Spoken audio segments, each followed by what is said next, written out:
नमस्कार दोस्तों, lead India law associates यानी लीला के इस वीडियो में आपका बहुत बहुत स्वागत है। दोस्तों, यह वीडियो उन लोगों के लिए है जिन्हें लगता है कि उन्होंने क्राइम कर दिया, अपराध तो कर दिया, लेकिन उनको बरी होना है। आपने अगर क्राइम किया है तो आप बरी कैसे होगे, इस वीडियो में मैं आपको इसके बारे में कुछ आइडिया दूंगा, कुछ आपको समझ आएगा। देखिए, सबसे पहली बात तो यह है कि कई बार लोगों से अपराध हो जाता है, वो इनोसेंट होते हैं, अपराध में फंसा दिया जाता है, ये भी सिचुएशन होता है। उनको लगता है कि उन्होंने अपराध किया है, लेकिन वो सचमुच में अपराधी कोई और होता है। तो ये हालात पैदा हो जाते हैं।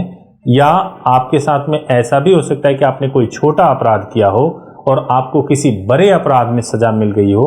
तो इन सभी चीजों के बारे में आपको पूरी क्लियरिटी मिल जाएगी इस वीडियो में। देखिए, अगर आपने अपराध किया है तो आपको सजा मिलेगी अगर कोर्ट में साबित होता है। तो अगर आपने अपराध किया है तो अपराध किया है पुलिस के कहने से नहीं होता कि आपने अपराध किया, कंप्लेनेंट के कहने से नहीं होता कि आपने अपराध किया। अपराध को कोर्ट में साबित किया जाना जरूरी है। जो आपके डिफेंस के एडवोकेट होते हैं, जो आपको डिफेंस करते हैं, उनका ये पूरा का पूरा ड्यूटी होता है कि वो आपको ऐसे डिफेंस करें जिससे कि आपको बरी कराया जा सके, जिससे कि यह पूरी कोशिश किया जा सके कि आपको जो आपका पॉइंट है वो ठीक तरीके से कोर्ट के सामने आ सके। क्या होता है कि जो प्रोसिक्यूशन होती है, प्रोसिक्यूशन वो होते हैं कि जो एडवोकेट होते हैं जो कि कोर्ट में जाके साबित करते हैं कि आपने कोई अपराध किया है, वो पूरी कोशिश करते हैं कि आपके अपराध को साबित करें। और डिफेंस के जो एडवोकेट होते हैं वो ये साबित करते हैं कि आपने अपराध नहीं किया है, या अपराध अगर किया है या हुआ है तो आपने इस सेक्शन में किया, उस सेक्शन में नहीं किया है। डिफेंस का जो एडवोकेट होते हैं, जो डिफेंस के एडवोकेट होते हैं, वो बहुत महत्वपूर्ण होते हैं आपके अपराध को, आपके अपराध से अगर आपने किया हुआ है या नहीं किया है, जो भी स्थिति आपके साथ में, उससे बचाने के लिए। एक और दूसरी बात कि इसमें एक बहुत ही महत्वपूर्ण स्टेप ये होता है कि पुलिस कई बार क्या करती है कि सेक्शन गलत लगा देती है। यानी कि गलत सेक्शन से मतलब यह है कि मान लीजिए कि चोरी का अपराध आपके ऊपर लगा, उसने डकैती का लगा दिया और कॉन्स्पिरेसी का लगा दिया, उसने ये भी लगा दिया कि आपने गन पॉइंट पे चोरी किया। अब ये साबित करना होता है कि भाई ये बंदा गया, मोबाइल गिरा हुआ था, उठाया और भाग गया।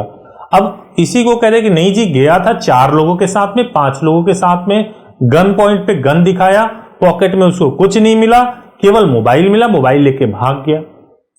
तो वहां पे डिफेंस के एडवोकेट का यह बहुत बड़ा ड्यूटी हो जाता है कि अगर सही एडवोकेट होंगे तो वो साबित करेंगे इस बात को कि नहीं, आप पे एक सिंपल चोरी का मुकदमा होना चाहिए और उसमें सजा होना चाहिए, है ना। तो ये भी बहुत महत्वपूर्ण है बचाए जाने के लिए कि भाई सेक्शन जो लगे हैं, आईपीसी के सेक्शन एफआईआर में लिखवाए गए हैं, उसमें हम कैसे कम कराएं और आपको अपराध से में सजा होने से बचाएं।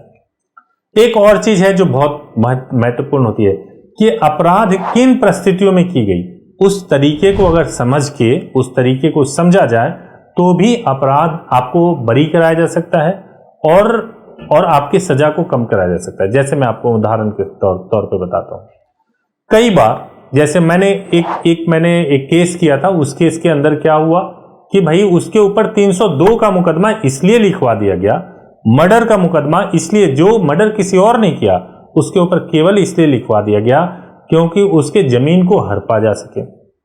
अब देखिए, एफआईआर में लिखवाया गया कि यह व्यक्ति इस तारीख को शाम को 7 बजे इसने मर्डर किया, और शाम को 7 बजे तो वो खुद ही किसी हॉस्पिटल में भर्ती था, तो वो व्यक्ति मर्डर कैसे कर सकता है ना।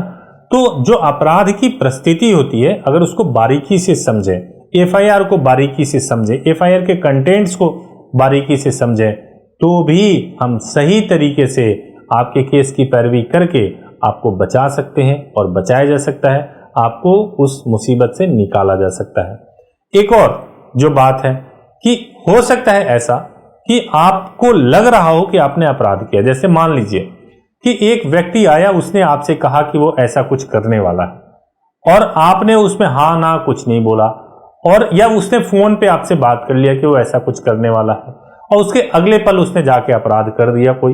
पुलिस ने केवल इसलिए आपको उठा लिया क्योंकि कॉल डिटेल में आपका नाम था। इन परिस्थितियों के आधार पर भी आपको पूरी तरह से कोर्ट से बरी कराया जा सकता है। आप देखते होंगे कि कई मामलों में ऐसा होता है कि जो लोग आरोपी होते हैं उनमें 5 आरोपी हो तो 4 को तो उम्र कैद की सजा हो जाती है, लेकिन एक को बाइज्जत बरी भी कर दिया जाता है। ऐसा क्यों होता है?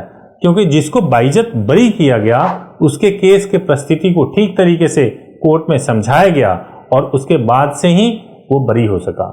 तो यदि आपसे कोई अपराध हुआ है या नहीं हुआ है लेकिन आप फंसा दिए गए हैं, आपके ऊपर एफआईआर लिखवा दिया गया है, तो आप बिल्कुल परेशान मत होइए। एक सही एडवोकेट सही लॉ फॉर्म से कांटेक्ट करेंगे, केस को सही तरीके से आप रखेंगे तो निश्चित रूप से आपको आपकी सजा कम की जा सकती है, आपको बरी कराया जा सकता है, बचाया जा सकता है।